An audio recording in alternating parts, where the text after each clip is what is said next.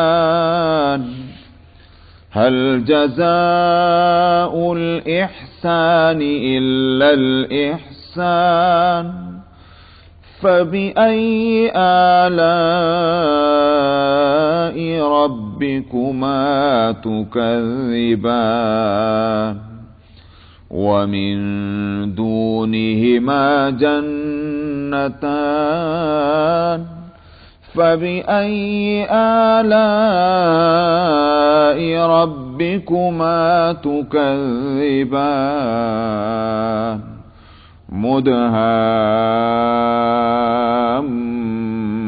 مدهامتان فبأي آلاء ربكما تكذبان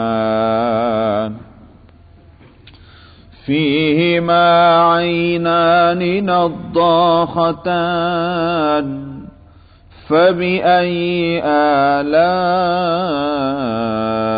ربكما تكذبان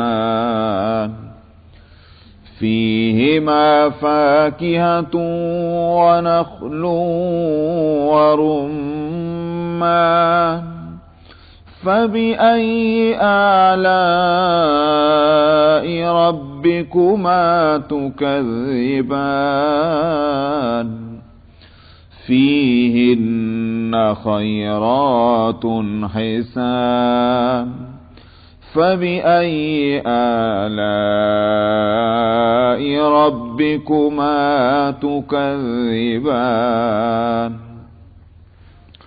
حور مقصورات في الخيام فبأي آلاء ربكما تكذبان لم يطمثهن إنس قبلهم ولا جان فبأي آلاء ربكما تكذبان متكئين على رفرف خضر وعبقري حسان فبأي آلاء ربكما تكذبان تبارك اسم ربك ذي الجلال والإكرام صدق الله العظيم.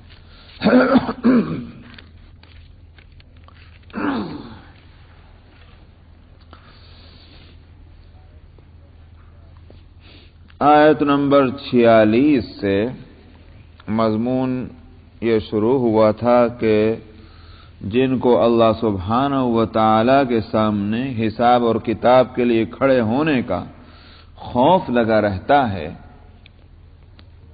ان کے لیے 2 جنتیں ہوں گی، ہر ایک کے لیے 2 جنتیں.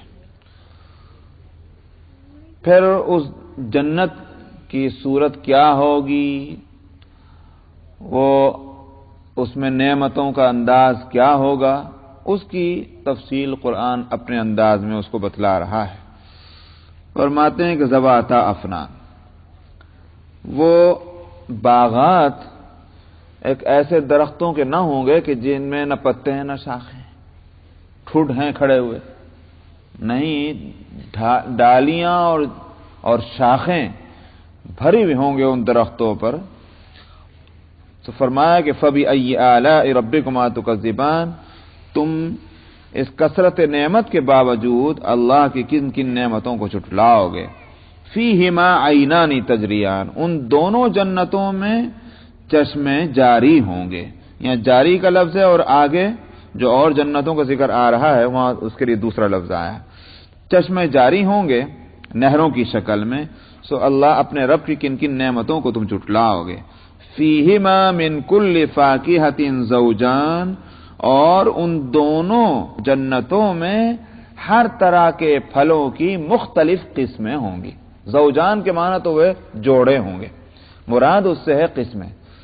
تو دنیا میں بھی تو ہم دیکھتے ہیں کہ صاحب ایپل ہے تو اورنج ہے تو وہ کیلا موز ہے، کتنی قسمیں اللہ نے یہاں رکھی ہیں، آم وغیرہ. تو جنت میں جب فرما رہے ہیں کہ اور زیادہ ہوں گی، اتنی اقسام ہوں گی کہ سورہ بقرہ میں کہا گیا شکلیں یکساں، ذائقے مختلف. ان میں بھی جب قسمیں اور ہوں گی تو ان کو اگر ملٹی پلائی کیے جائے تو کتنی چیزیں، 1000 ان کی شکلیں اور 1000 ذائقے اور 1000 رنگ. مطلب یہ کثرت نعمت.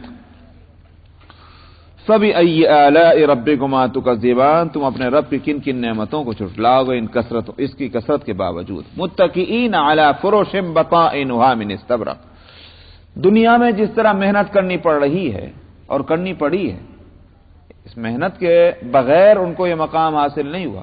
جنت میں بے فکری ہوگی. اس کے لیے فرمایا کہ متقئین، وہ ٹیک لیں گے ایسے فاستر استبرق کے ہوں گے. آپ گدے جانتے ہیں نا روئی کے، یا وہ جو اوپر اوڑھتے ہیں اسے کیا بولتے ہیں؟ رضائی، لحاف.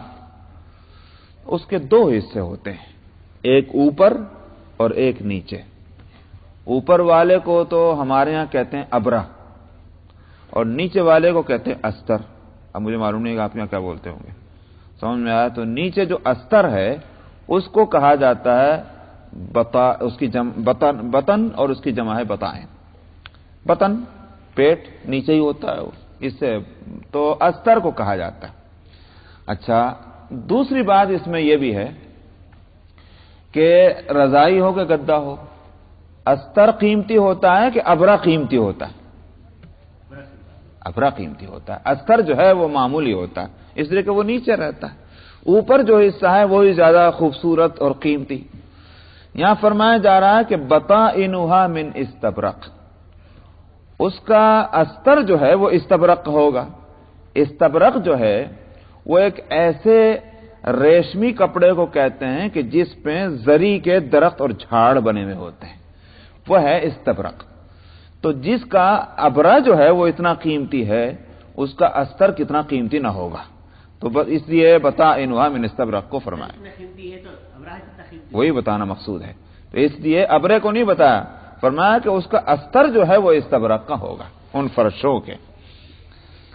وَجَنَى الْجَنَّتَيْنِ دَانٍ، اور فرمایا کہ دونوں جنتوں کے پھل جو ہیں وہ بہت قریب ہوں گے. یعنی کہ پھل تو لگ رہا ہے مگر ہاتھ نہیں جا سکتا. کیا کریں اس پھلوں کو لے کے؟ اتنے پھل ہوں گے کہ درختوں کے پھل جھک جھک کر نیچے آ جائیں گے، اور وہ خوبصورت بھی ہوں گے اور ان کا حاصل کرنا آسان بھی ہوگا. وَجَنَى الْجَنَّتَيْنِ دَانٍ فَبِأَيِّ آلَاءِ رَبِّكُمَا تُكَذِّبَانِ، اس کثرت کے باوجود تم اپنے رب کی کن کن نعمتوں کو جھٹلاؤ گے. فِيهِنَّ قَاصِرَاتُ الطَّرْفِ لَمْ يَطْمِثْهُنَّ إِنسٌ قَبْلَهُمْ وَلَا جَانٌ. فرمایا اس میں وہ حوریں ہوں گی کہ جو نیچی نگاہ والے ہوں گی. نیچی نگاہ ایک یوں کہیے کہ ایک علامت ہوتی ہے کسی کے شرمیلا ہونے کی. جس میں شرم ہو اس کے معنی یہ ہوگا کہ اس میں بے حیائی نہیں ہے. سمجھ میں آیا؟ شرم اور بے حیائی ان دونوں میں تو ٹکراؤ ہے. شرم اور بے شرمی یکجا نہیں ہو سکتی. تو اس کا مطلب کیا ہوا؟ اخلاق والی ہوں گی، کردار والی ہوں گی، وہ بے حیا اور فاحشہ نہ ہوں گی وہ حوریں. اس لیے فرمایا کہ نیچی نگاہ والی ہوں گی جن کو ان سے پہلے کسی انسان نے اور کسی جن نے چھویا بھی نہ ہوگا. تو ایسی صاف ستھری اور با اخلاق اور با کردار. فَبِأَيِّ آلَاءِ رَبِّكُمَا تُكَذِّبَانِ، تو تم اپنے رب کی کن کن نعمتوں کو جھٹلاؤ گے. حوروں کی کیا حقیقت ہے وہ انشاءاللہ وہ آگے ایک اور جگہ آئے گی تو وہاں میں اس کو میں بتلاؤں گا. اگر آج ہوا تو آج ہی ہو جائے گا انشاءاللہ. كَأَنَّهُنَّ الْيَاقُوتُ وَالْمَرْجَانُ، ان کے یوں کہیے کہ صفائی اور ستھرائی اور خوبصورتی کے تعلق سے فرمایا وہ ایسے ہوں گے کہ جیسے یاقوت اور زمرد. زمرد، مرجان عربی میں زمرد. زمرد کون سا پتھر ہوتا ہے؟ قیمتی پتھروں میں ہے نا زمرد، اور یاقوت بھی جواہرات میں. تو یاقوت جو ہے وہ تو سرخ پتھر ہوتا ہے، اور مرجان زمرد جو ہے وہ ہرا مگر بہت چکنا ہوتا ہے. تو اس کی طرف بتایا کہ صاف اور ستھرے اور گویا یاقوت اور مرجان کی طرح بڑے قیمتی. فَبِأَيِّ آلَاءِ رَبِّكُمَا تُكَذِّبَانِ، اپنے رب کی کن کن نعمتوں کو جھٹلاؤ گے. هَلْ جَزَاءُ الْإِحْسَانِ إِلَّا الْإِحْسَانُ، فرمایا اچھائی کا بدلہ اچھائی کے سوا بھی کچھ اور ہو سکتا ہے. کیا مطلب؟ مطلب یہ ہے کہ یہ کیسے تم نے سمجھ لیا کہ دنیا میں چاہے محنت کرو اور چاہے آرام سے رہو، جو ہے وہ اسی دنیا میں ہے. یہ سب فضول باتیں ہیں کہ اللہ میاں جو ہیں یوں اس کا جزا دیں گے اور یوں اس کی سزا دیں گے. یہ نہیں. فرمایا یہ کیسے ہو سکتا ہے کہ اللہ میاں کا نظام کو تم نے اندھے کی لاٹھی سمجھا ہوا ہے کہ جدھر کو چائے لگ جائے؟ اللہ کا نظام جو ہے وہ حکمتوں کے مطابق ہے. اگر اس کے چاند اور ستارے جو ہیں، سورہ واقعہ آگے آ رہی ہے، اس کے آخر میں بتلایا جائے گا کہ چاند اور ستاروں کا نظام اگر اللہ کا وہ ایک اندھا نظام نہیں ہے بلکہ دیدہ اور بینا نظام ہے، اس میں حکمتیں ہیں بے شمار اور مرتب نظام ہے، تو اللہ کا یہ نظام جو بندوں سے متعلق ہے اعمال اور اخلاق کا، یہ بھی اندھا نظام نہیں ہے. اس لیے جو محنت کرے گا اس کا پھل اس کو ملے گا. یہ کیسے ہو سکتا ہے کہ دنیا میں ایک شخص نے اللہ کو راضی کرنے کے لیے حلال اور حرام کے اندر تمیز کی، حلال پر قناعت کی، حرام سے بچتا رہا ہزار لذتوں کے باوجود، صرف اللہ کو راضی کرنے کے لیے اس نے تکلیفیں اٹھائیں. دنیا آرام کرتی تھی مگر وہ تکلیف اٹھاتا تھا. کیا اللہ میں کیا ایسی اندھیر نگری ہے کہ وہ آدمی تکلیف اٹھا کر زندگی اس نے ختم بھی کر دی اور اس کا کوئی بدلہ نہ ملے؟ فرمایا یہ نہیں ہو سکتا. اچھائی کا بدلہ اچھائی سے ملنا ہے. جس نے تکلیفیں اٹھائیں ہمارے لیے ہم اس کو راحت پہنچائیں گے، یہ ہماری ذمہ داری ہے. یہ ہے الجزاء الاحسان الا الاحسان فبأي آلاء ربكما تكذبان. اس سے ایک اصول بھی ملا. اس سے اصول یہ نکلا کہ دنیا میں اگر کوئی نیکی اور بھلائی کرے یہ نامناسب بات ہے کہ اس کے بدلے میں برائی کی جائے. اچھائی کے بدلے میں تو اچھائی ہونی چاہیے. کم سے کم اچھائی کے بدلے میں اچھائی یہ ہے کہ کسی نے اگر آپ کے ساتھ مہربانی کا معاملہ کیا، آپ کہتی جزاک اللہ خیر، اللہ تم کو اچھا بدلہ دے دے. اللہ سبحانہ و تعالیٰ کی نعمت حاصل ہو اس پر کہا جائے کہ الحمدللہ. حدیث میں آتا ہے کہ جب کسی شخص کو کوئی اللہ کی طرف سے نعمت ملے، اور ظاہر ہے کہ اس نعمت کے لیے کچھ یوں نہیں کہا کہ تمہارے حساب سے وہ چھوٹی ہو کہ بڑی ہو، کوئی بھی نعمت ملے اور اس کے اوپر وہ بندہ کہہ دے الحمدللہ، تو اللہ تعالیٰ اس کے جواب میں فرماتے ہیں جو میں نے نعمت دی تھی بندے کو، بندے نے اس سے بڑھا کر مجھے اس کو لوٹا دیا. یہ ہے قیمت اللہ کے ہاں الحمدللہ کہنے کی. اللہ نے کتنی بڑی نعمت دی ہوگی کسی کو اور بندہ کہہ دیتا ہے الحمدللہ. ہمارے ہاں اس کی چاہے کوئی بھی قیمت نہ ہو دنیا میں، مگر یہ سکہ اور یہ کرنسی جو ہے وہ اس دنیا کی نہیں ہے، یہ کرنسی ہے اس دنیا کی. وہاں اس کی قیمت یہ ہے کہ دنیا میں جو نعمت ملی وہاں اس الحمدللہ کی قیمت اس سے زیادہ ہو گئی. تو احسان کا بدلہ احسان ہی ہونا چاہیے، بھلائیوں کے بدلے میں بھلائی. اسی سے یہ بھی نکلا کہ دنیا میں جب ہم اللہ کی نعمتوں سے فائدہ اٹھاتے ہیں، اس نے ہم کو زندگی بخشی، اس نے کھانے کو دیا، اولاد دی، سمجھ میں آیا، بیوی کو، عورت کو شوہر ملا اور مرد کو ایک بیوی ملی، تو اور اولاد ملی اور گھر بار ملا اور کھانے پینے کو ساری آسائشیں ملی. یہ ساری نعمتیں اللہ کی ہیں کہ نہیں؟ سب اس کے بدلے میں کیا ہونا چاہیے؟ گل چھرے اڑاتے پھریں اور اللہ میاں کو بھول جائے. یہ ان نعمتوں کا بدلہ یہ ہونا چاہیے کہ اللہ کو اس حالت سے زیادہ یاد کیا جانا چاہیے کہ جو ایک غریب اپنی غربت میں یاد کر سکتا ہے. اس لیے فرمایا کہ هل جزاء الاحسان الا الاحسان فبأي آلاء ربكما تكذبان. اپنے رب کی کن کن نعمتوں کو اے جنات اور انسان تم جھٹلاؤ گے. ومن دونهما جنتان. فرمایا اور ان وہ جو دو جنتیں ابھی بتلا چکے ہیں ان سے نیچے دو جنتیں اور ہوں گی. تو اب جہاں تک ان دو جنتوں کا تعلق ہے اس میں مفسرین مختلف باتیں کہہ رہے ہیں. ایک تو بات یہ ہے کہ ومن دونہما کے کا مطلب کیا ہے. معنی تو معلوم ہے، دونا کہتے ہیں ورے اس سے نیچے. سوال یہ کہ نیچے ہونے کے معنی کیا ہے؟ ایک معنی تو یہ ہے کہ پہلی والی جنتیں تھیں وہ اوپر تھیں، زیادہ اونچائی پر تھیں، اور یہ دوسری جنتیں جن کا بھی ذکر آ رہا ہے یہ اس سے نیچے ہیں اپنے فاصلے کے اعتبار سے.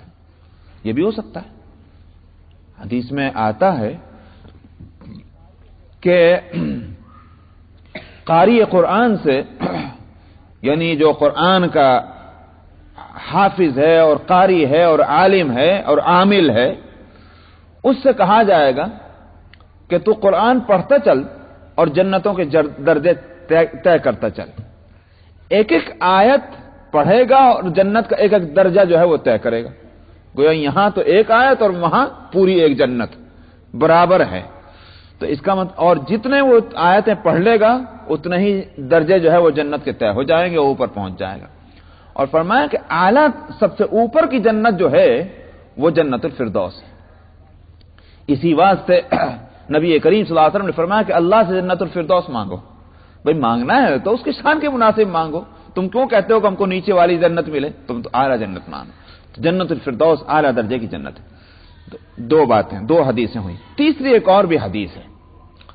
صحابہ نے نبی کریم صلی اللہ علیہ وسلم سے عرض کیا، یا رسول اللہ، آپ تو اونچے اوپر والی جنتوں میں ہوں گے اور ہم کہاں وہاں جہاں ہم آپ کو کیسے دیکھ سکیں گے؟ محبت تھی صحابہ کو. دنیا وہاں اگر ان کو دنیا کی زندگی میں آپ کی خدمت میں حاضر ہوئے بغیر چین نہیں آتا تھا تو کیا وہ اس بات پر قناعت کر سکتے ہیں کہ قیامت میں سب ہو مگر رسول اللہ صلی اللہ علیہ وسلم کا دیدار نہ ہو؟ پوچھا، یا رسول اللہ، ہم آپ کو کیسے دیکھیں گے؟ آپ کہاں اور ہم کہاں؟ آپ نے اس کے لیے فرمایا، ہاں دیکھ سکو گے. فرمایا، کیا تم دیکھتے نہیں کہ جب 14ویں کی رات ہوتی ہے مہینے کی اور چاند نکلتا ہے تو تم لوگوں کو دیکھنے میں کچھ بھی دقت ہوتی ہے؟ عرض کہ یا رسول اللہ ذرا دقت نہیں ہوگی. فرمایا، اسی طرح اوپر کی جنتوں میں جو ہوں گے ان کو دیکھ سکو گے. تو معلوم ہوا کہ اوپر اور نیچے ہیں جنتیں، یہ فاصلے ہوں گے. تو وَمِن دُونِهِمَا جنتان کے یہ معنی بھی ہو سکتے ہیں کہ پہلی جنتیں جو ہیں وہ فاصلے کے اعتبار سے اوپر ہیں، اور یہ جن کا ذکر اب آ رہا ہے یہ جنتیں فاصلے کے اعتبار سے نیچے ہوں گی. ایک معنی. دوسرے معنی ہے مرتبے کے اعتبار سے جنتوں کا ہونا. وہ اعلیٰ درجے کی جنتیں ہیں جن کا بھی ذکر آ چکا ہے، 2 جنتیں، اور یہ 2 جنتیں جو ہیں کم درجے کی ہیں. دونا کا لفظ ان کو بھی بتلاتا ہے.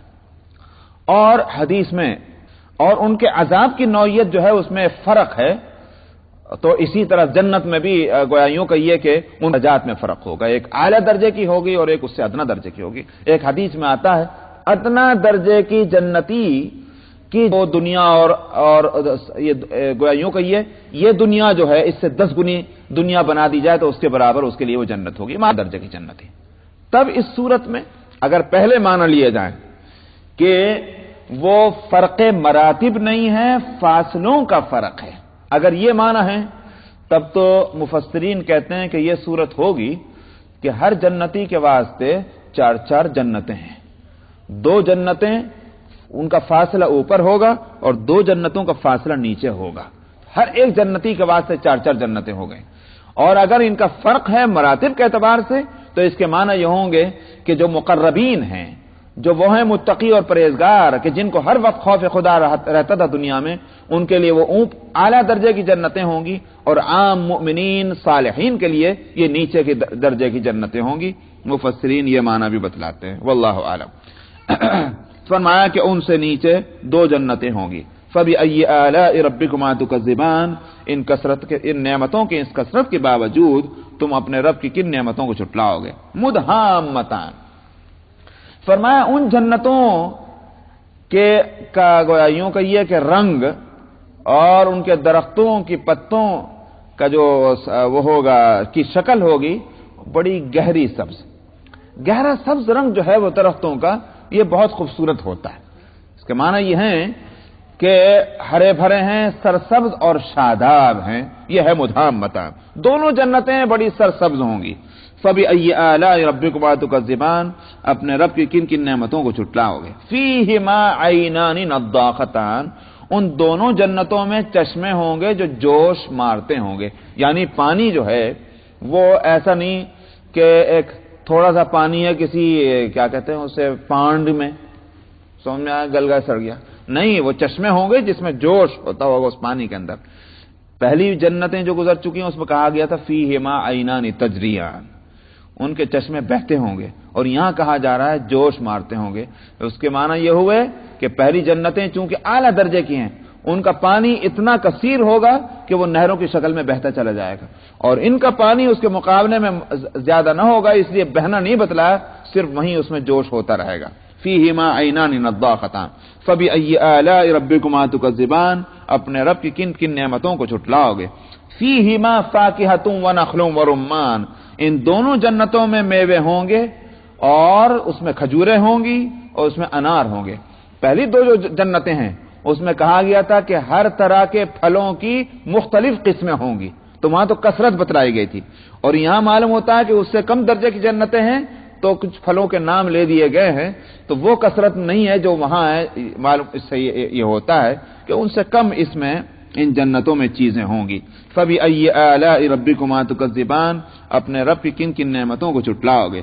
فیہن خیرات حسان، ان میں جو حوریں ہوں گی وہ خوبصورت ہوں گی، خوب سیرت ہوں گی. خیرات خیر سے ہے، خیر کہتے ہیں اچھائی کو، اور حسان حسن سے ہے، اس کے معنی ہے خوبصورتی کے. اس لیے اچھی ہوں گی اور خوبصورت ہوں گی، اس کا مطلب میں نے وہی کہا کہ خوب سیرت اور خوبصورت، اچھے اخلاق والی ہوں گی اور اچھی شکل والی ہوں گی. فبأي آلاء ربكما تكذبان، پھر تم اپنے رب کی کن کن نعمتوں کو جھٹلاؤ گے. حور مقصورات فی الخیام، فرمایا کہ وہ ایسی حوریں ہوں گی کہ جو خیموں میں رکی ہوئی ہوں گی. جس کو یوں کہا جائے گھریلو، سمجھ میں آیا، پردہ نشین یہ ہوا. تو جو پردہ نشین اور گھر میں رہنے والی ہیں، ظاہر ہے کہ ان کے شرم، ان کی حیا، ان کا اخلاق اور ان کا کردار وہ خود بخود سمجھا جا سکتا ہے کہ وہ یقیناً اعلیٰ درجے کا ہوگا. اس لیے کہا گیا کہ وہ خیموں میں رکی رہنے والی ہوں گی. فبأي آلاء ربكما تكذبان، اپنے رب کی کن کن نعمتوں کو جھٹلاؤ گے. لم يطمثهن انس قبلهم ولا جان، ان کو ان سے پہلے کسی انسان نے اور نہ کسی جنات نے چھوا ہوگا. میں ذرا آیت نمبر 70 کی طرف پھر پیچھے ہوئیے. آیت نمبر 70، فیہن خیرات حسان، کہ ان میں خوبصورت اور خوبصیرت ہوں گی. یہ جو ہے یہ حوروں کے لیے نہیں، مفسرین کہتے ہیں کہ یہ بیویوں کے لیے لفظ ہے. اور آگے حور مقصورات، وہ حوروں کا تو لفظ ہی آ گیا، حور ہیں. تو معلوم ہوا کہ دو قسمیں ہوں گی عورتوں کی. ایک عورتیں جن کو کہا جائے گا بیویاں، دوسری عورتیں جن کو کہا جائے گا حوریں. میں نے ابھی بتایا تھا کہ میں آگے چل کر اس کو بتلاؤں گا.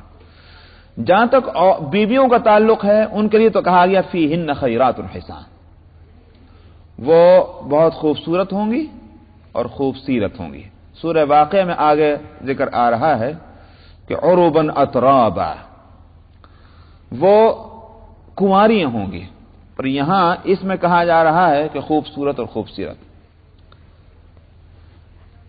اس کا مطلب یہ ہوا دنیا میں کسی عورت کی کیسی بھی شکل ہو، وہاں وہ شکل نہ ہوگی، وہاں وہ شکل ہوگی کہ جو نہایت پسندیدہ ہو. دنیا میں اس عورت کے اندر اخلاقی طور پر کوئی بھی کمزوری ہو سکتی اور ہوگی، لیکن جب وہ جنتی بن گئی، اب اس کے اندر وہ اس اخلاقی کمزوری کو باقی نہ رکھا جائے گا، تو اندرونی برائیاں اور بیرونی برائیاں وہ سب ختم کر کے اندر اور باہر وہ اعلیٰ درجے کی وہ عورت بن جائے گی. ظاہر ہے کہ مردوں کی بھی یہی شکل ہوگی کہ ان کے اندر کی جو خرابیاں اگر ہو سکتی ہیں انسانی اور بشری، ان کو ختم کر کے جنت میں لایا جائے گا. اور کم عمر ہوں گی، جیسے میں نے کہا کہ سورہ واقعہ میں کنواری کا لفظ آتا ہے. حدیث میں آتا ہے کہ ایک بوڑھی آئی، نبی کریم صلی اللہ علیہ وسلم سے عرض کیا یا رسول اللہ میرے لیے جنت میں پہنچنے کی دعا کیجیے. آپ نے فرمایا جنت میں بوڑھیاں نہیں جائیں گی. وہ بیچاری روتی ہوئی چلی گئی. تو آپ نے دراصل یہ مذاق کیا تھا، اور یہی آپ کے مذاق میں آتا بھی ہے کہ آپ مذاق بھی جو کرتے تھے اس میں بھی جھوٹ نہیں ہوتا تھا. تو یہ آپ نے مذاق کیا، وہ بیچاری رونے لگی. اس کو کیا معلوم کہ مذاق ہو رہا ہے. آپ نے ایک آدمی بھیجا کہ جا کر اس سے کہہ دو کہ جو بوڑھیاں ہوں گی ان کو بھی جوان کر دیا جائے گا. میرے کہنے کا مطلب یہ تھا کہ تم بوڑھی ہونے کی حالت میں نہیں جاؤ گی، تم جوان ہو جاؤ گی تب جاؤ گی. تو خیر وہ پھر اس کو خوشی ہوئی.